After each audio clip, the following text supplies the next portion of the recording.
مفتی و قاضی حضرت مولانا مفتی نظام الدین صاحب قاسمی دامت برکاتہم، محتمم الجامعہ مرکز العلوم، محمد و آلہ و اصحابہ اجمعین، اما بعد فاعوذ باللہ من الشیطان الرجیم، بسم اللہ الرحمن الرحیم، اہدنا الصراط المستقیم صراط الذین انعمت علیہم غیر المغضوب علیہم ولا الضالین۔ سبحان ربک رب العزة عما یصفون وسلام علی المرسلین والحمد للہ رب العالمین۔ اللہم ایدنا بتأییدک، اللہم ایدنا بتأییدک، اللہم ایدنا بتأییدک یا رب العالمین۔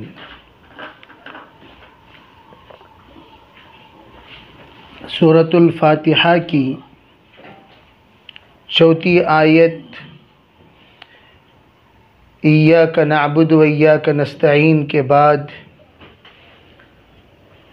پانچویں آیت اہدنا الصراط المستقیم ہے۔ اللہ تعالیٰ سے جس وقت ہم نے اس بات کا اقرار کیا، اے اللہ ہم آپ ہی کی عبادت کرتے ہیں، تو چنانچہ ہم آپ ہی سے مدد بھی طلب کرتے ہیں۔ جس کی عبادت کی جاتی ہے اسی سے مدد لی جاتی ہے۔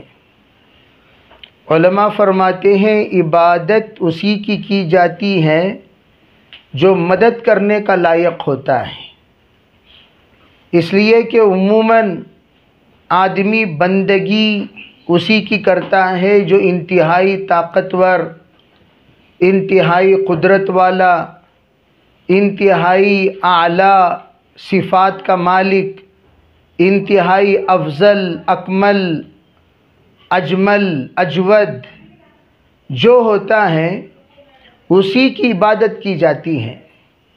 ناقص کی کوئی عبادت نہیں کرتا، اس لیے کہ جب معلوم کہ یہ کمزور ہے، یہ ناقص ہے، یہ علم کے اعتبار سے بھی ناقص، قدرت کے اعتبار سے بھی ناقص، سمجھ کے اعتبار سے بھی ناقص، فہم کے اعتبار سے بھی ناقص، مدد کے اعتبار سے بھی ناقص، طاقت کے اعتبار سے بھی ناقص، جب ہر اعتبار سے ناقص کسی کوئی ہوتا ہے تو اس کی ہرگز پرستش نہیں کی جاتی۔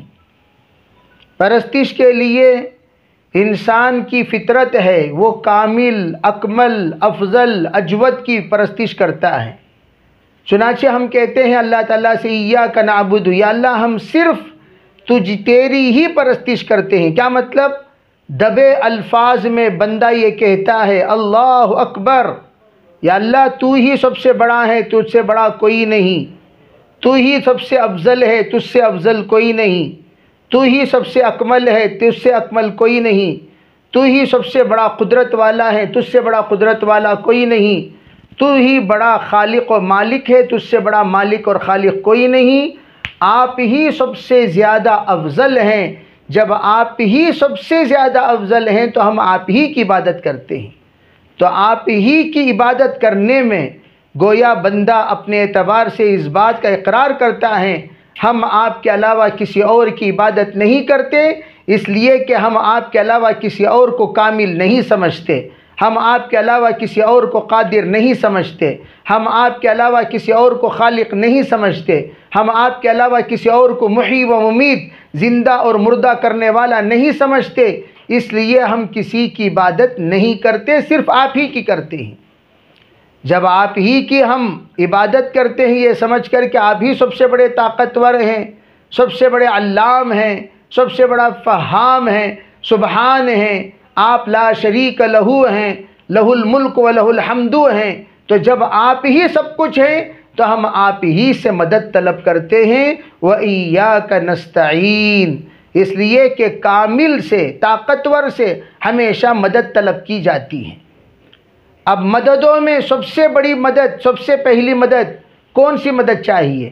مال کی مدد چاہیے، دولت کی مدد چاہیے، علم کی مدد چاہیے، فہم کی مدد چاہیے، کون سی مدد چاہیے؟ بندہ ناقص العقل ہے، ناقص العقل ہونے کے اعتبار سے کوئی بھی چیز مانگ لے گا، کوئی بھی چیز پوچھ لے گا، کوئی بھی چیز وہ اللہ تعالیٰ سے مطالبہ کر لے گا۔ اس لیے اللہ تعالیٰ بندے کی فطرت کا سب سے بڑا عالم، جیسے فقیر سے پوچھو بھئی سب سے زیادہ تجھے کیا ضرورت ہے، بھوکا ہے تو روٹی کہے گا، پیاسا ہے تو پانی کہے گا، اگر پیسوں کی محتاج ہے تو پیسہ کہے گا۔ جو جس چیز کا محتاج ہوتا ہے وہ اسی کے بارے میں کہے گا، مجھے آپ 2 روٹی دے دیجئے کافی ہے، آپ مجھے پانی دے دیجئے بس کافی ہے، آپ مجھے گھر دے دیجئے کافی ہے، آپ مجھے یہ دے دیجئے وہ دے دیجئے۔ گویا ان کی عقل جتنی ہے اتنا ہی ان کا محدود مطالبہ ہوتا ہے، لیکن لامحدود چیز جو ہمیشہ ہمیشہ کے لیے کام آنے والی، جو ہر آن میں جان سے بھی زیادہ بہتر، جان سے بھی زیادہ اعلیٰ، جان سے بھی زیادہ افضل، جس چیز کی ضرورت ہر لمحے میں انسان کی ضرورت پڑتی ہے، ہر سیکنڈ میں انسان اس کا محتاج ہوتا ہے، ہر سانس میں انسان اس کا محتاج رہتا ہے، وہ کون سی چیز ہے؟ انسان کی عقل اتنی دور تک نہیں جا سکتی، اس لیے اللہ نے اس کو بھی واضح کر دیا۔ تم جب یہ کہو ایاک نعبد و ایاک نستعین تو آگے کا جملہ ہی میں ہی سکھا دیتا ہوں، اہدنا الصراط المستقیم، اے اللہ تو ہی مجھے سیدھا راستہ بھی بتا۔ اب یہاں اہدنا کہا، اہدنا کہہ رہا ہے یا اللہ تو ہمیں سیدھا راستہ بتا۔ تو سب سے پہلی بات آپ حضرات کو یہ بات معلوم ہونی چاہیے کہ امت محمدیہ کی خصوصیت ہے اتحاد، اور امت محمدیہ سے مقصود ہے اتحاد، امت محمدیہ میں مطلوب ہے اتحاد، امت محمدیہ باقی رہے گی اتحاد سے، اور امت محمدیہ تباہ ہو جائے گی اتحاد کے ختم ہونے پر۔ اسی کو اللہ تعالیٰ نے کہہ دیا ایاک نعبد، خبردار ہم عبادت کرتے ہیں تب بھی جماعت کے ساتھ۔ علماء فرماتے ہیں ہم سب ایک ہی وقت میں روزہ رکھیں گے، مرد اور عورتیں، مردوں کے لیے روزے کے دن الگ نہیں ہیں، عورتوں کے لیے الگ نہیں ہیں، ہم سب نماز پڑھتے ہیں تو ایک ہی وقت میں، فجر پڑھیں گے سب ایک ہی وقت میں، ظہر پڑھیں گے سب ایک ہی وقت میں، عصر و مغرب عشاء پڑھیں گے سب ایک ہی وقت میں، ایاک نعبد ہم حج کریں گے سب ایک ہی وقت میں، 5 وقت کے ہمارے جو 5 وقت کی نماز ایک ہی وقت میں ادا کریں گے، چاہے غریب ہو یا امیر، مسافر ہو یا مقیم، سب سے کہا جائے گا ارے فجر میں فجر، ظہر میں ظہر، عصر میں عصر، مغرب میں مغرب، عشاء میں عشاء ادا کرو، تم روزہ بھی سب ایک ہی مہینے میں رکھو، اور تم اگر حج کر رہے ہو 5 کے 5 ایک ہی۔ تو گویا ہم لوگوں کو سب سے پہلے اتحاد عبادت کا حکم دیا گیا، تو چنانچہ ہم لوگ زکوٰۃ بھی اتفاق سے ایک ہی سب کے سب رمضان مبارک میں ادا کرنے کے عادی ہو جاتے ہیں، حالانکہ زکوٰۃ رمضان میں ادا کرنا ہی ضروری نہیں ہے، ہاں اگر ثواب زیادہ ملنے کی نیت سے اگر کوئی زکوٰۃ رمضان میں حساب کتاب کرنے کے بعد الگ کر رہا ہے اور وہ ادا کر رہا ہے پورے دنوں میں، تو اس کو رمضان المبارک کا ثواب ضرور ملے گا، اس کو رمضان المبارک کا ثواب ضرور ملے گا۔ جیسے مثلا حضرت تھانوی نے لکھا ہے اقیموا الصلاۃ وآتوا الزکاۃ کے تحت، حضرت تھانوی کہتے ہیں کہ ہونا تو یہ چاہیے کہ جب نماز ادا کرے تب زکوٰۃ بھی ادا کرے، اس لیے حضرت تھانوی کہتے ہیں سب لوگوں پر یہ بہتر ہوگا کہ سب اپنی زکوٰۃ کو 365 دنوں میں تقسیم کرو، اور ان 365 دنوں کی زکوٰۃ کو ہر نماز میں تقسیم کرو، تو روزانہ جب بھی نماز کے لیے آ رہے ہو اپنے ساتھ زکوٰۃ کا پیسہ بھی لایا کرو، نماز ادا کرو، باہر نکلو، نئے محتاج آپ کو نظر آئیں گے مسجد کے باہر مانگتے ہوئے، فرمایا ان کے حوالے کر دو، یا آتے ہوئے آپ کو کسی گھر میں کسی سڑک میں آپ کو ایسے محتاج ملیں گے جو محتاج آپ کو کبھی نہ نظر آئے ہوں گے، نہ آپ کے ذہن پر سے گزرے ہوں گے، آپ فوراً ان کی مدد کرو۔ زکوٰۃ جیب میں ہمیشہ رکھ کر چلنے کا حکم حضرت تھانوی اس لیے دیا کرتے تھے، کبھی بھی کسی بھی موڑ پر آپ کو محتاج مل سکتا ہے، آپ گھر جا کر زکوٰۃ لانے تک وہ محتاج ہو سکتا ہے کہ وہ آگے بڑھ جائے یا محروم ہو جائے، یا وہ بیچارہ ہر اعتبار سے معذور ہو جائے، یا ہو سکتا ہے کہ اس بیچارے کی جان بھی چلی جائے۔ آپ زکوٰۃ لانے کے چکر میں بیچارے کی دنیا سے رخصتی ہو گئی، یہ اس لیے ہوا کہ آپ نے زکوٰۃ کی پیسے ادا کرنے میں تاخیر کر دی۔ اس لیے حضرت تھانوی یوں کہتے ہیں، ہمیشہ زکوٰۃ کا کچھ نہ کچھ مال جیب میں ہونی چاہیے جب بھی بندہ نمازوں کے لیے نکلتا ہے۔ اسی کو اللہ تعالی، یہی اللہ کا منشا ہے، اقیموا الصلاۃ وآتوا الزکاۃ، جب جب نماز قائم کرو گے تب تب زکوٰۃ دیا کرو۔ تو یہ حضرت تھانوی نے منشا ظاہر فرمایا، ورنہ کیا ہوگا؟ رمضان میں سب زکوٰۃ ادا کر دیے، جب بھی کسی سے آ کر پوچھا گیا بھئی زکوٰۃ، تو وہ کہے گا بھئی فلاں وقت میں ہم نے دے دیا، فلاں وقت میں ہم نے دے دیا، رمضان میں ہم نے دے دیا۔ ارے اللہ کے بندے، محتاج صرف آدمی رمضان میں نہیں ہوتا، غیر رمضان میں بھی ہوتا ہے، تو غیر رمضان میں بھی زکوٰۃ کی ترتیب بنایا کرو۔ خیر، ایاک نعبد میں اجتماعی طور پر ہم لوگوں کی عبادت کرنے کا جہاں حکم دیا گیا، وہاں یہ بھی کہا گیا کہ تم اجتماعی طور پر اللہ سے مدد بھی مانگا کرو۔ یہ عجیب بات ہے کہ لوگ اجتماعی طور پر عبادت تو کرتے ہیں، سب مل کر رمضان میں روزہ رکھیں گے، وہ سب کے لیے یہ حکم ہے۔ ایک بندہ اللہ کے سامنے رو کر مدد مانگنے سے اللہ کی مدد متوجہ نہیں ہوگی۔ ایک بندہ رونے سے، دو بندہ رونے سے، 5 بندے رونے سے، 10 بندے رونے سے، ایک مسجد والے رونے سے، بلکہ کہا جتنے امت کے افراد ہیں، جیسے ان تمام پر نماز فرض ہے، اسی طرح ان تمام پر اللہ سے مدد طلب کرنا بھی فرض ہے۔ سب مل کر دعا کرو، عورت بھی مرد بھی۔ اب کیا ہوتا ہے بھئی، کمائی میں اگر کمی آئی تو پھر مرد اکیلا روتا ہے، مرد اکیلا پریشان ہوتا ہے، مرد اکیلا پھرتا ہے، مرد اکیلا چلتا ہے، مرد اکیلا مصیبت زدہ ہوتا ہے، مرد اکیلا تکلیف برداشت کرتا ہے، عورت کو کوئی فکر نہیں۔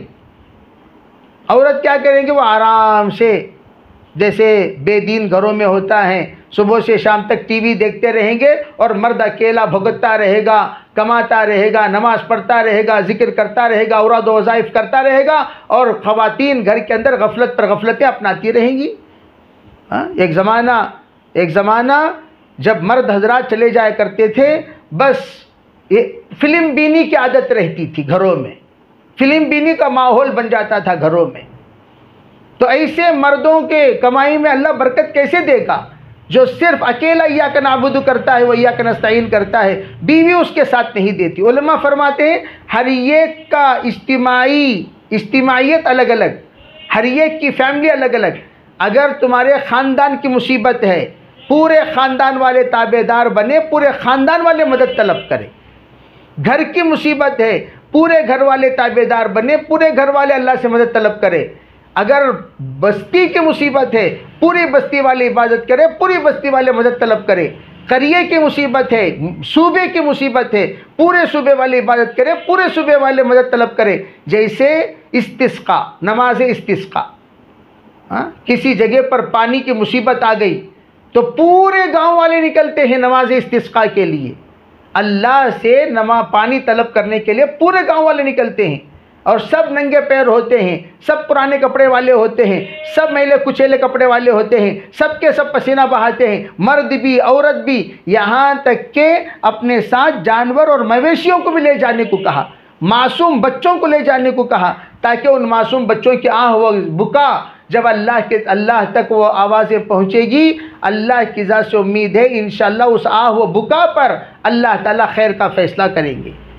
دوسرا عنوان ہمارا نمازوں کی پابندی، یہی میں عرض کرنا چاہتا ہوں، جس طرح اجتماعی طور پر ہم لوگ سب کے سب جب جائیں گے تب جا کر اللہ پانی برسائے گا، جب ہمارا امام ہمارے لیے رو رہا ہے، جب ہمارا امام خطبے میں تقلیب ردا کر رہا ہے، جب ہمارا امام ہمارے لیے صلاۃ الاستسقاء کی نماز پڑھ کر اللہ سے مانگ رہا ہے، آمین کہنے والوں میں مرد بھی ہیں، عورتیں بھی ہیں، بچے بھی ہیں، بوڑھے بھی ہیں، مویشی بھی چیخ رہے ہیں، چلا رہے ہیں، بکریاں بھی چیخ رہی ہیں، چلا رہی ہیں، ایک طرف مرغیاں اپنے چوزوں کے ساتھ ان کی بھی چین چون چل رہی ہے، اور ایک طرف چھوٹے چھوٹے بچے وہ بھی آہوازاری میں لگے ہوئے ہیں۔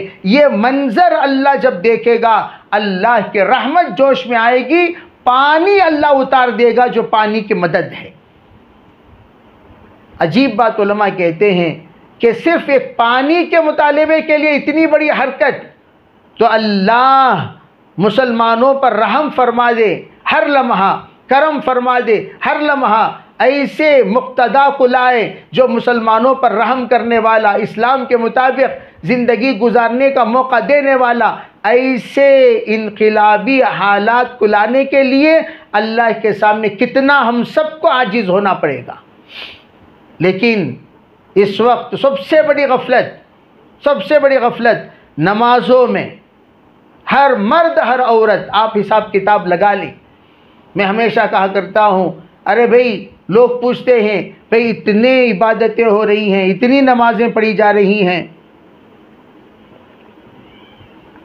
اتنی جماعتیں نکلتی ہیں، اتنے گشتیں ہو رہی ہیں، اتنی تعلیم ہو رہی ہے، اتنی عورتیں عبادت کر رہی ہیں، پھر بھی اللہ کی طرف سے یہ مصیبت کیوں نہیں ٹلتی؟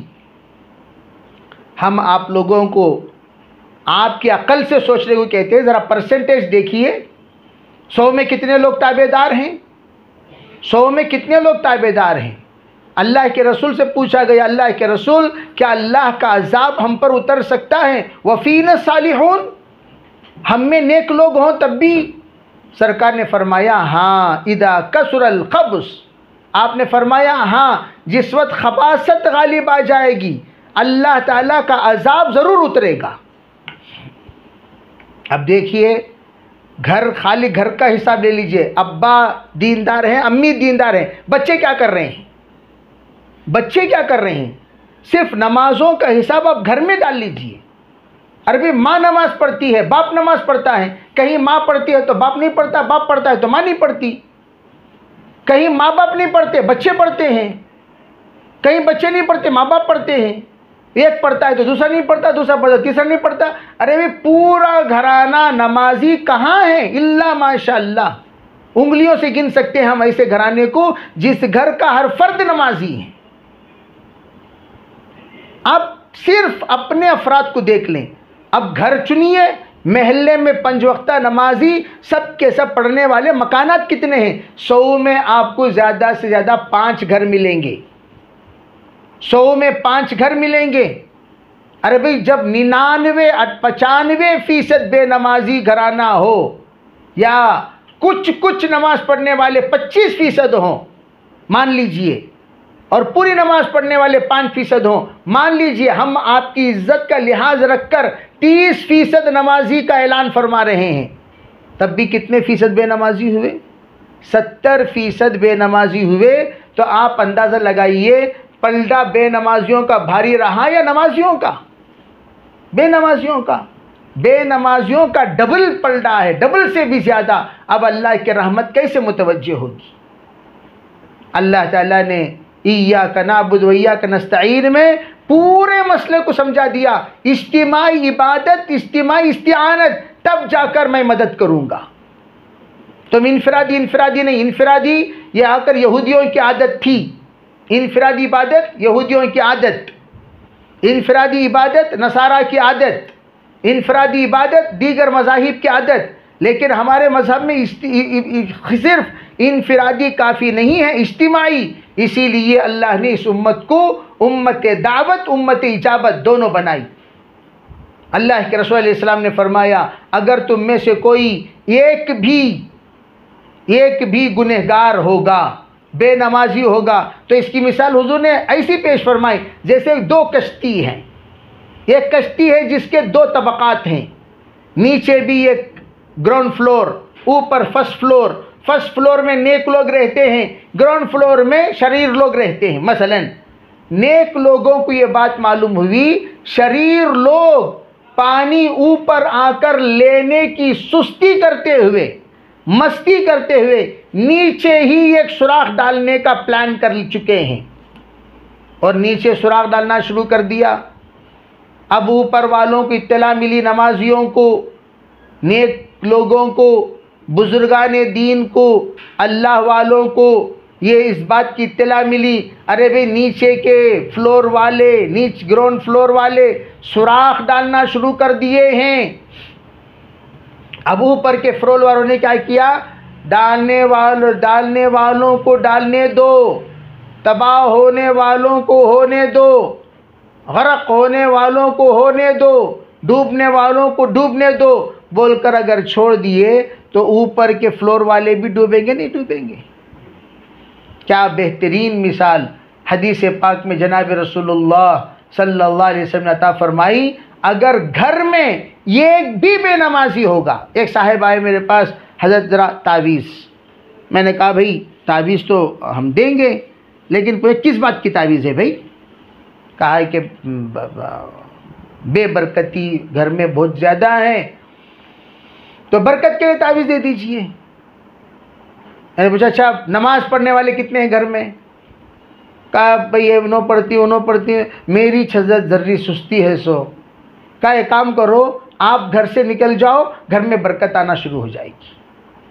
کیوں؟ گھر میں بے برکتی کا دروازہ ہی آپ ہیں، آپ ہی جس کو ہم دکنی زبان میں کہا جائے تو دلندر ہیں، آپ ہی دلندر ہیں۔ دلندر دریا کو گیا، جھنگے پورے بنگے ہو گئے۔ تو جب دلندر گھر میں موجود ہے تو دلندر آگے گھر میں ضرور آئے گی، کیوں نہیں آئے گی؟ وہ سب سے بڑا منحوس انسان تو آپ ہیں، آپ بے نمازی ہیں۔ ایک بھی بے نمازی کی، نیک بے نمازی کی نحوست جب اطراف کے گھروں تک پھیلنے کا حدیث پاک میں موجود ہے تو کیا اپنے گھر میں نہیں پھیلے گا؟ خود کا گھر ٹرانسفارم بن جائے گا نحوست کا، یہ خود ٹرانسفارم بن جائے گا۔ اس کے لیے سب سے پہلی چیز اللہ کے رسول علیہ السلام کی اس ارشاد کو، اگر تم اپنی کشتی کو ڈوبنے سے، اپنے نیا کو ڈوبنے سے بچانا چاہتے ہو تو سب سے پہلا کام بے نمازیوں کو نمازی بنانے کی فکر کرو۔ پہلے اپنے گھروں سے محنت شروع کرو۔ ہمارے اکابر تو کہتے چھوٹے چھوٹے معصوم بچوں کو شام میں پوچھا کرو، بیٹا آج کتنی نمازیں تم پڑھے؟ بچوں سے پوچھو، ابو میں 2 3۔ ہمارے والد محترم کی مجھے اچھی طرح یاد ہے، جس وقت ہم سیکنڈ سٹینڈرڈ پڑھتے تھے، سیکنڈ سٹینڈرڈ، اور میرا بھائی UKG، اور والد آتے تھے پوچھتے تھے کتنی نمازیں پڑھی آپ لوگوں نے؟ تو ہم کبھی 2 نماز پڑھتے، کبھی 3 نماز پڑھتے، تو ابا آ کر پوچھیں گے، اس کے لیے ہم لوگ جلدی جلدی قضا پڑھ لیتے تھے، قضا۔ حالانکہ پڑھے ہیں کیا بھائی؟ ظہر کی نماز اسکول میں تھے، پڑھے نہیں، گھر کو آ کر عصر پڑھ لیے، مغرب پڑھ لیے، فجر نہیں پڑھے، ظہر نہیں پڑھے، تو عشاء کی نماز کے ساتھ فجر ظہر کی جلدی جلدی قضا پڑھ لیتے تاکہ جب ابو پوچھیں گے کتنی نمازیں پڑھے تو ہم کہیں کہ ہم نے 5 نمازیں پڑھی۔ تو یہ عادت بچوں کو ڈالیں۔ ہونا تو یہ چاہیے کہ اوقات کے اندر ہمارے بچے نماز پڑھ لیں، لیکن چھوٹے بچے ہیں، مروا اولادکم عند 7، 7 سال کی عمر میں حکم دینے کو کہا، 10 سال کی عمر میں بچوں کی سختی سے تربیت کرنے کو کہا، تو ہم 7 سال کی عمر سے کارگزاری لیں، بیٹا کتنی نمازیں پڑھے ہو آج؟ اجی ہم نے دو نمازیں پڑھی، بھائی 3 نمازیں کیوں نہیں پڑھی؟ پڑھو، کہو بچوں سے۔ انشاءاللہ بچے جب نماز پڑھنا شروع کریں گے، اللہ کی ذات سے امید ہے انشاءاللہ ثم انشاءاللہ ہمارے یہ بچے ابھی سے نماز کا اہتمام کرنے والے بنیں گے، اور گھر کے اندر کی نحوست دھیرے دھیرے دھیرے دھیرے انشاءاللہ دور ہوگی۔ میں یہ عرض کرنا چاہتا ہوں کہ اس وقت میں ہم میں سے ہر ایک کو ایاک نعبدو کی جہاں پر ہم فکر کرتے ہیں، انشاءاللہ پھر اس کے بعد جب ہم وہ ایاک نستعین کریں گے تو ضرور اللہ کی مدد ہماری طرف متوجہ ہوگی۔ اگر ہم ایاک نعبدو میں ناقص رہے تو وہ ایاک نستعین ہماری طرف متوجہ نہیں ہوگی۔ ان تنصروا اللہ کاملا ینصرکم کاملا وان تنصروا اللہ ناقصا ینصرکم ناقصا۔ اگر تم اللہ کی کامل اتباع کرو گے، اللہ کی کامل مدد اترے گی، اللہ کی ناقص اطاعت کرو گے، اللہ کی ناقص مدد اترے گی۔ کما تدین تدان، جیسی کرنی ویسی بھرنی۔ اس لیے اس وقت ہم میں سے ہر ایک ایاک نعبد و ایاک نستعین اگر مکمل چاہتے ہیں تو ہم لوگوں کو ایاک نعبدو میں سب کی فکر کریں. میں تو کہتا ہوں خواتین اگر نیت کر لیں انشاءاللہ وہ پورے خاندان کو سدھار سکتی ہیں، پورے خاندان کو سدھار سکتی ہیں. اس لیے ہم کہتے ہیں تمام خواتین کو کسی نہ کسی وقت میں جوڑنا اور جوڑ کر ہمارے خاندان کے خواتین کو ان کو سمجھانا یہ ہر سمجھدار خاتون پر فرض بنتا ہے. ہم لوگوں نے ولیمے کی تو دعوت دی ہے اور دیگر تمام منگنیوں کی دعوت دی، دیگر تمام تقریبات جو بھی ہمارے گھروں میں ہوتے ہیں ان سب کی ہم دعوت دیتے ہیں، لیکن کبھی ہم نے دین کی دعوت کے خاطر نہیں جوڑا. میں ہمیشہ کہا کرتا ہوں ارے بھئی جس بھی عنوان سے ہمارے خواتین جڑیں، جس عنوان سے بھی جڑیں، تو ہم لوگ اس بات کا اہتمام کرنا چاہیے کہ ہم لوگ ضرور ان کے سامنے دین کی کچھ بات کریں، ضرور ان کے سامنے دین کی کچھ بات کریں. بھئی کسی بھی عنوان سے جڑیں، مثال کے طور پر منگنی، کسی بچی کی منگنی تھی، سب خاندان والے جڑ گئے، تو ہم اس وقت اس بات کا اہتمام کریں بھئی انشاءاللہ منگنی کچھ دیر دین کی بات ہوگی اور دعا ہوگی. منگنی جو ہوئی ہے اللہ تعالیٰ اس کی کامیابی کے لیے، آسانی کے لیے، عافیت کے ساتھ ہر کام ہونے کے لیے، نظر بس حفاظت کے لیے انشاءاللہ دعا بھی ہوگی. تھوڑی دیر دین کی بات ہم نے نظام بنا دیا اپنے گھر میں، تو گھر میں رشتہ دار تو جڑ گئے، ہمارے اوپر ذمہ داری تھی ان رشتہ داروں کو کچھ نہ کچھ دین کی بات سنانا، سمجھانا. تو ہم نے اس تقریب میں ایک 10-15-20 منٹ کا بیان رکھ دیا، 10-15-20 منٹ کی دین کی بات کر دی، 10-15-20 منٹ کی دین کی بات سنا دی. ہم نے دین کا پیغام ان کے کانوں تک سنا دیا اور دنیا کی بے ثباتی کا، آخرت کے دائمی ہونے کا ہم نے ان کو تک پیغام پہنچا دیا اور دعا بھی ہو گئی. تو آپ کا کام دنیا کا جو تھا وہ بھی ہو گیا اور آخرت کے اعتبار سے جو آپ کی ذمہ داری تھی خاندان والوں کو سمجھانا، بہن کو سمجھانا، بھائی کو سمجھانا، رشتہ داروں کو سمجھانا، وہ ذمہ داری بھی الحمدللہ پوری ہو جائے گی. پھر آپ الحمدللہ اپنے اعتبار سے بری ہو جائیں گے.